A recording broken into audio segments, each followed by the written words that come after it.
Hello and welcome in Youth Academy. आप सभी का स्वागत है हमारे daily current affair practice questions में।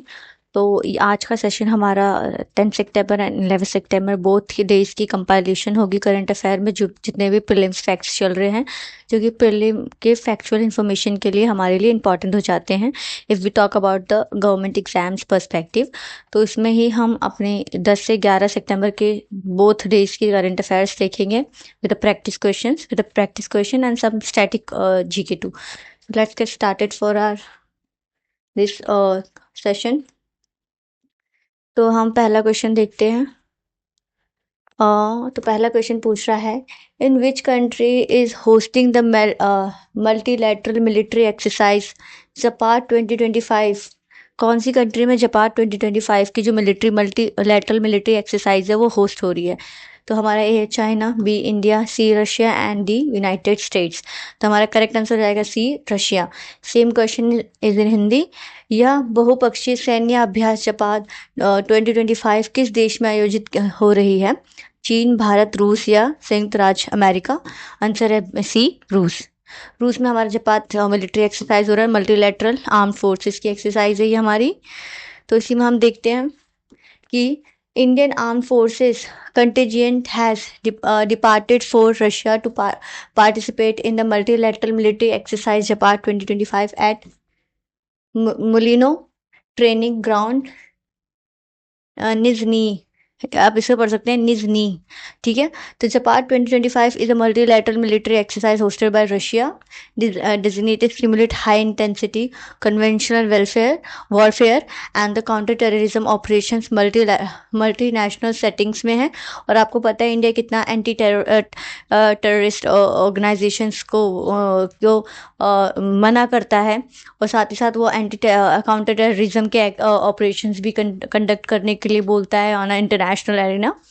ओके, तो Japan Russians for west exercise series has been conducted by Russia since Soviet era से ही एक्सरसाइज कंडक्ट हो रही है। मॉडर्न सेटिंग दो इन 2019 में हुआ था, कोऑर्डिनेटेड बेसिस पे भी होता है। Previously participated in 2021 addition. 2021 में पहले जो अगर पास की बात करें तो जो 2021 में पार्टिसिपेट हुआ था, उसके बाद हम 2025 में पार्टिसिपेट कर रहे हैं। ये इंडिया का multilateral strategic exercise Zapad 2025 between the India and Russia. Next question is, recently आपने देखा होगा वाइस प्रेसिडेंट का इलेक्शन कंडक्ट हुआ था। तो who has been elected as the 15th vice president of India in the election held on 9 सितंबर for 2025? हमारे हैं A CP Radhakrishnan, B justice B Sudarshan Reddy, C Jagdeep Dhankhar and D Venkaiah Naidu. Correct answer is CP Radhakrishnan हमारे current 15th vice president of India बन गए हैं। और साथ ही साथ अगर हम कंटेस्टेंट की बात करें कि वाइस प्रेसिडेंट की कंटेस्टेंट में कौन कौन से लोग खड़े थे, तो वो हमारे थे एक C P Radhakrishnan and the justice B Sudarshan Reddy. ये हमारे अपोजिशन में थे। इलेक्शन में हमारे सीपी राधाकृष्णन सफलता हासिल हुई, और ये हमें पता है कि महाराष्ट्र के गवर्नर भी रहे हैं। हमारे सीपी राधाकृष्णन।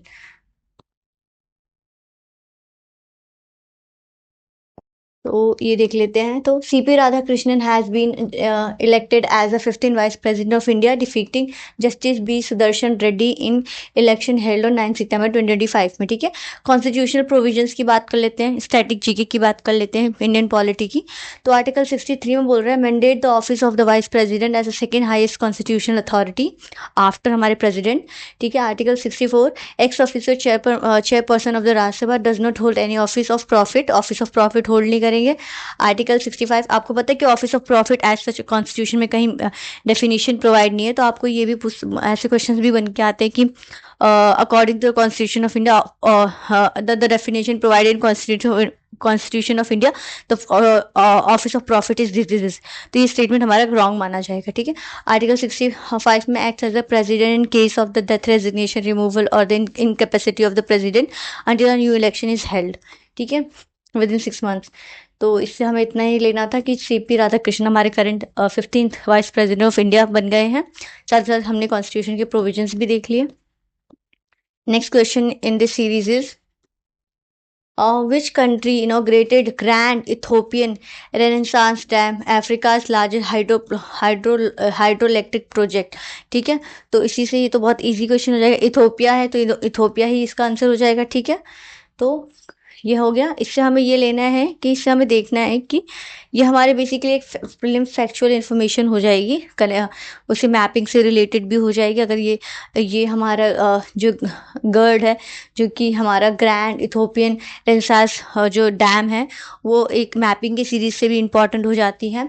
साथ ही साथ क्वेश्चन भी हो सकते हैं और आप इसको एज अ कोट भी कर सकते हो कि लार्जेस्ट डैम है इन अफ्रीका का। ठीक है, तो which river is primarily affected by the construction of the, ये हमारा है जो ग्रेड, तो Limpopo river, Nile river, Congo river and Zimbabwe river.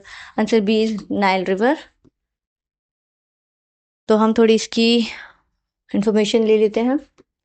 So, Ethiopia's inaugurating the Grand Ethiopian Renaissance Dam, Africa's largest hydroelectric project, hailing it as a great achievement, even as Egypt lodged a protest at the UN, calling it an essentially threat to its water security. साथ ही साथ यहाँ पर Egypt के through इसका violation भी हो रहा है कि वो वाटर सिक्योरिटी को थ्रेट कर रहा है। ठीक है, Africa largest electro project, a mega dam build for the power generation and regional energy trade. ये हमारी सिग्निफिकेंस है कि, ठीक है, unified national project of Ethiopia through Jio political contest. Location and reverse की बात कर ले, construction of the blue Nile. और सर आपको पता है ना, blue Nile and white Nile Khartoum में मिलती है। खार्तूम इज इन सूडान में, खार्तूम में हमारी blue Nile and white Nile मिलते हैं, तब जाके हमारी ये नाइल बनती है। ठीक है, और हमने वर्ल्ड मैपिंग में सैयद पोर्ट पढ़ा था, जहाँ से वो ड्रेन होते हैं मेडिटेरियन सी में, एंड देन हमने पढ़ा था अलेक्जेंड्रिया पोर्ट। ठीक है, तो ये सारी इन्फॉर्मेशन है। From Sudan in Guba, Ethiopia, Blue Nile contributes 85% of the water, making it जो पोलिटिकली सेंसिटिव नेशन बिल्डिंग के लिए इंपॉर्टेंट हो जाता है। इथोपिया ने initiated the project in 2011, seeing it as a symbolic of self reliance development and the regional influence की बात कर रहे हैं। ये हमारे कुछ मैप में देख लेते हैं। देखिए, इसी मैंने कहा था, ये देखिए हमारी वाइट नाइल कुछ इधर से आ रही है हमारी। ठीक है, ये हमारी साउथ सूडान, ये हमारी केन्या साइड से होते हुए आ रही है, एंड शायद हमारी लेक ताना से हमारी ब्लू नाइल आ रही है, और ये लेक तुर्काना से आती है हमारी वाइट नाइल, और यहाँ खार्तूम में मिलते हैं जो कि सूडान का कैपिटल है। ठीक है, फिर वो जाके हमारी इजिप्ट की साइड चलती है नाइल बनाते हुए। तो let's move for our next question. Which tribe in Assam recently celebrated a traditional Langkhong puja? ठीक है, तो ये असम का कोई एक ट्रेडिशनल ट्राइब है जो कि लैंगखोंग पूजा को सेलिब्रेट किया है। Karbi, Bodo, Tiwa and Mising. Answer is Tiwa. Tiwa tribe is associated with Langkhong Puja. Tribes related PVTGs related questions भी आते हैं जो कि ट्राइब से रिलेटेड है। हमारा प्रिमिटिवली वनरेबल ट्राइबल ग्रुप्स की बात करते हैं जब हम। Tiwa tribe of Assam recently celebrated their traditional Langkhong Puja, social religious festival where prayers are offered for the good harvest in the upcoming rabi season. ठीक है, ये हमारे रबी सीजन से ये पूजा रिलेटेड है। आपसे पूछ सकते हैं विच सीजन से पूजा रिलेटेड है, एंड ये it is a for good harvest, socio culturally है। Traditional socio-cultural festival of Tiwa community celebrated Tiwa Lalung in Assam। Reason क्या है? प्रोस्पेरस रबी सीजन्स है, एंश्योरिंग द एग्रीकल्चरल यील्ड के लिए इंपॉर्टेंट है। मैग्लॉइंड एथनिक ग्रुप के हैं, तिब्बो बुरमन फैमिली से बिलोंग करते हैं। ठीक है, साथ ही इन्फॉर्मेशन आप पढ़ सकते हैं इसकी इन्फॉर्मेशन। क्वेश्चन 6 देखते हैं। At which international event was UPU integration project launched by the Union Minister? Jyotiraditya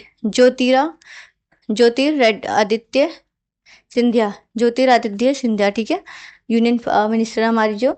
G20 BRICS, universal postal congress and the world economy forum. तो हमारा आंसर हो जाएगा सी, यूनिवर्सल पोस्टल कांग्रेस में हमारी जो UPU इंटीग्रेशन की बात की गई है। Next question, who launched the UPU integration project at 20th Universal Postal Congress? Ashwini Vaishnav, Nirmala Sitharaman, Jyotir Aditya Scindia and Rajiv Chandrasekhar. C is correct answer because she is a Jyotir Aditya Sindhya is a union minister and he launched this project.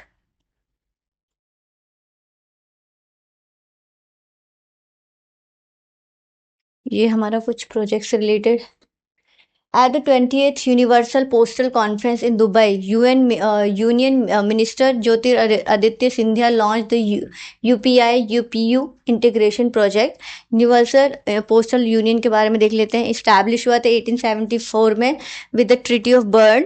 Headquarter Bern Switzerland में देखने को मिलेगा. Specialise UN agencies है since 1948. UPU has been a specialise agency of the United Nation. सी हमारे United Nation की specialise agency है, इसलिए इंपॉर्टेंट हो जाता है इस न्यूज़ में आना. ठीक है, मेंबर हमारे 192 मेंबर्स हैं. इसकी रोल्स एंड फंक्शंस की बात कर लेते हैं कि हमारा जो इंटीग्रेशन यूपीआई एंड यूपीयू जो इंटीग्रेशन प्रोजेक्ट हुआ था 28th कॉन्फ्रेंस पोस्टल में, तो वो किस लिए इंपॉर्टेंट हो जाता है, किस लिए रोल एंड फंक्शन इंपॉर्टेंट है. As primary forum international cooperation and postal in the postal sector में इंपॉर्टेंट हो जाता है. Frames rule for international mail exchange. Set standard for cross border postal service के लिए स्टैंडर्ड क्रिएट करता है. Coordinate policies members nation ensure affordable reliable universal postal service की बात करता है. Promote development digital postal service, e commerce, financial inclusion through global postal network की बात. ये इंटरकनेक्टेड एक वर्ल्ड की बात करें in the ways of postal services की. ठीक है, facilitate global connectivity, affordable postal service, digital transformation की बात हो रही है with the integration of 2 projects. Next question is which organisation initiated the celebration of international literacy day. ठीक है, विच ऑर्गेनाइजेशन ने इंटरनेशनल लिटरेसी डे सेलिब्रेट किया. UNESCO, ministry of education India में की है जो UNICEF and the world bank. Answer is UNESCO is related to this question. ठीक है, तो इसमें हम देख लेते हैं information. Ministry of education ministry of education celebrated literacy. Okay, मैंने आपको आंसर क्या बताया था इसका आंसर है हमारा Ministry of Education in India की. ठीक है, और क्या किया था, हमें इंटरनेशनल लिटरेसी डे को सेलिब्रेट किया था. तो सेम हमारा Ministry of education celebrated International literacy Day 24 on the सितंबर 8 को. ठीक है, डेफिनेशन देख लेते हैं लिटरेसी की इन इंडिया में. इंडिया में लिटरेसी की डेफिनेशन क्या होती है. In India a person is considered literate if they are age 7 years or above and can read and write with a understanding in any language. This definition is consistent with the international standard and is used for official service के लिए भी use करते हैं and the international standard के अनुसार ही रखी गई है. इनिशिएटिव की बात कर लेते हैं. उल्लास नव भारत साक्षरता कार्यक्रम ड्राइव्स लिटरेसी विया community participation and hybrid learning की बात करता है. उल्लास नव भारत साक्षरता कार्यक्रम की बात हो रही है. फिर उल्लास लिटरेसी वीक की बात हो रही है. सितंबर 1 to 8 है. रजिस्टर्ड हुआ है non literate and volunteers nation wide. Learning material is now available in 26 languages. ठीक है, इसके थीम देख लेते हैं जो हमारी इंटरनेशनल लिटरेसी डे सेलिब्रेट हुई है. थीम है इसका promoting literacy in the digital era. ठीक है, eight doctor Ambedkar international centre new Delhi में हुआ था. लिटरेसी रेट इन इंडिया की बात कर लेते हैं 2023-24 की बात कर लेते हैं. तो ओवरऑल लिटरेसी रेट हमारी 80.9% रही है for the individuals age 7 and above की बात हो रही है. Male literacy rate 87.2%, female literacy rate 74.6%. The figure highlights a gender gap of 12.6% का gender gap between the male and female if we talk about the literacy level and the percentage point in literacy rates की बात करें तो. Next question with this series is where is India's first overseas Atal Innovation Center located? Singapore, Abu Dhabi, London, New York. Answer is Abu Dhabi.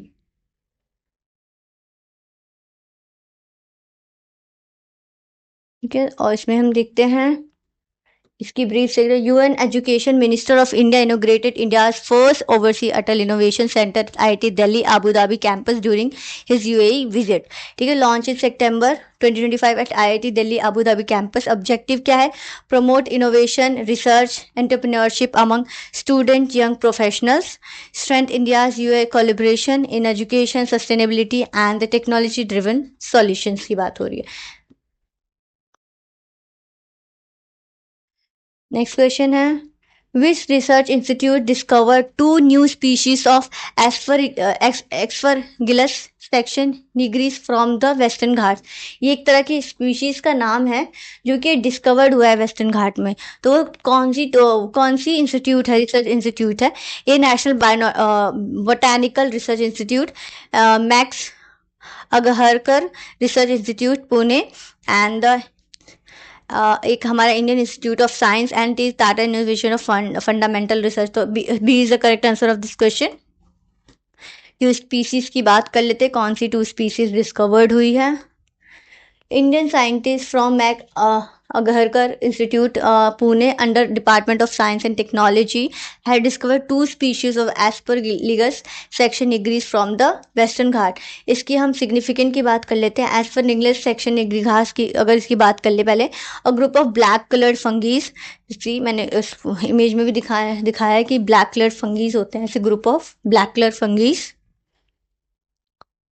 ठीक है। Black colour fungus commonly called black aspergilli, found wild in soils plants which important uses in citric acid, जो कि आपको पता है citric acid vitamin C, इस खट्टा जहाँ जहाँ भी विटामिन सी होता है वहाँ सिट्रिक एसिड आपको मिलती है।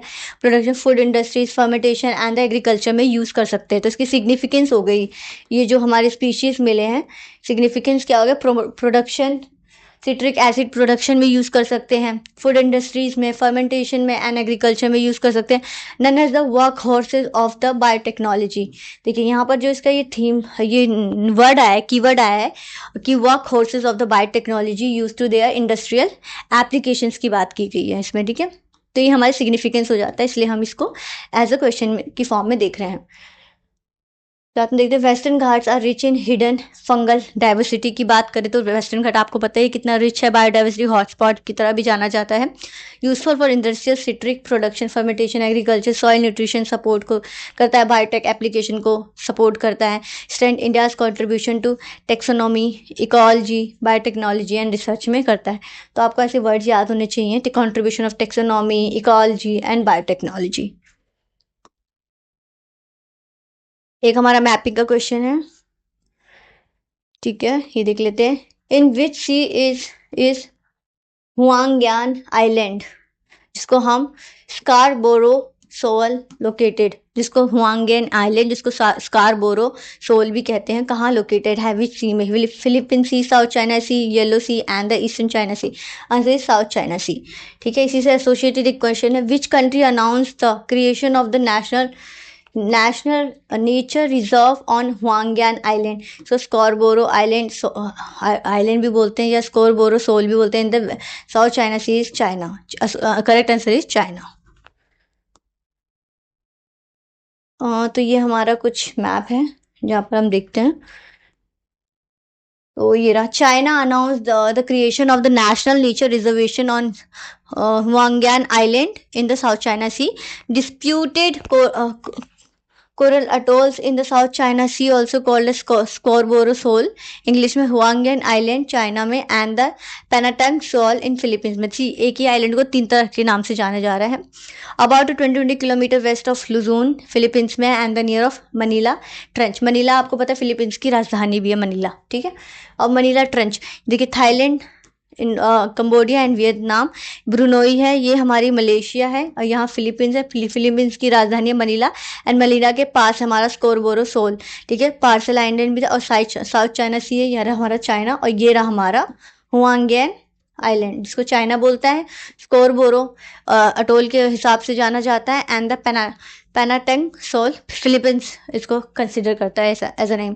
Marginal seas of western Pacific Ocean में बाउंडेड बाय नॉर्थ ईस्ट से Taiwan strait linking the eastern China Sea, east से फिलीपींस, देखिए यहाँ से हमारा तवान स्ट्रेट है, इधर से ईस्ट, क्योंकि यहाँ से जो ये है हमारी वियतनाम है, यहीं से हमारी, तो हमारी नॉर्थ ईस्ट यहाँ से आ रही है हमारी चाइना, ये रही, ठीक है। और तवान स्ट्रेट यहाँ पर हमारा क्रिएट होता है, और यहाँ से हमारी फिलीपींस इधर से आ रही है हमारी ईस्ट की तरफ से, ठीक है। साउथ से हमारा Borneo and gulf of Thailand, इधर से हमारा बोर्नियो आ रहा है, और गल्फ ऑफ थाईलैंड यहाँ से बन रहा है, इसको गल्फ ऑफ थाईलैंड, ठीक है। एंड द मले पेनिनसुला की बात करें, north west Asian mainland China and Vietnam के आपको देखने को मिलेंगे मिडलैंड। तो यहीं पे हमारी जो 2 दिन की जो प्रैक्टिस क्वेश्चन होते थे of daily current affair quiz related to the prelims factual information is over here. And इस सेशन में आपको 10 सितंबर एंड 11 सितंबर की दोनों के हमने द करंट अफेयर के प्रैक्टिस क्वेश्चंस को इंक्लूड किया है। So thank you everyone for watching this session, and hope it is an interesting session for you and you get some factual information from this session, and it is gonna be helpful for your upcoming competitive exam, whether it's SSC CGL or if we talk about the UPSC EPFO UPPCS में भी आपको काम आएगा as a India के बारे में। So yes, thank you everyone for watching this session and stay tuned for our next series. Thank you everyone.